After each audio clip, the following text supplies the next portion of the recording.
एक छोटे से गांव में रेहान नाम का एक लड़का रहता था।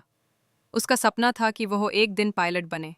हर दिन वह आसमान की ओर देखता, जहां से हवाई जहाज गुजरते, और उसके दिल में एक छिपी सी ख्वाहिश जागती, काश मैं भी एक दिन ऐसा ही उड़ान भरूं। लेकिन उसके गांव में न तो अच्छी स्कूल थी, न इंटरनेट, और न ही कोई ऐसा इंसान जो उसे रास्ता दिखा सके। लोग कहते, रेहान, जमीन पर रहना सीखो, आसमान सबके नसीब में नहीं होता। पर रेहान ने इन बातों की कभी परवाह नहीं की। हर दिन स्कूल के बाद वो गांव के एक पुराने अखबार वाले चाचा के पास जाता, जो उसे पुरानी मैगजीन और अखबार दे देते।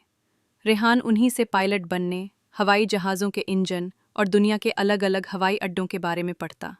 उसने अपनी एक डायरी में सपने से जुड़ी हर बात लिखनी शुरू की। एक दिन गांव में एक मोबाइल लाइब्रेरी आई, जिसमें एक स्वयंसेवक थे, आर्यन सर।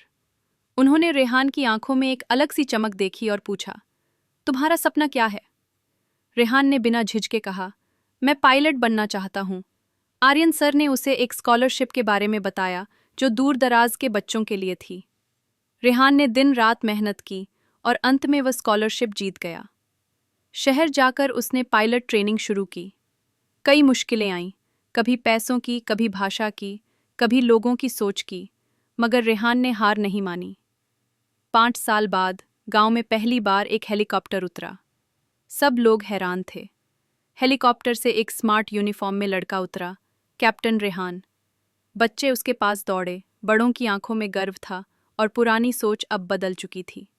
रेहान ने मुस्कुराकर कहा, सपना छोटा हो या बड़ा, बस यकीन बड़ा होना चाहिए।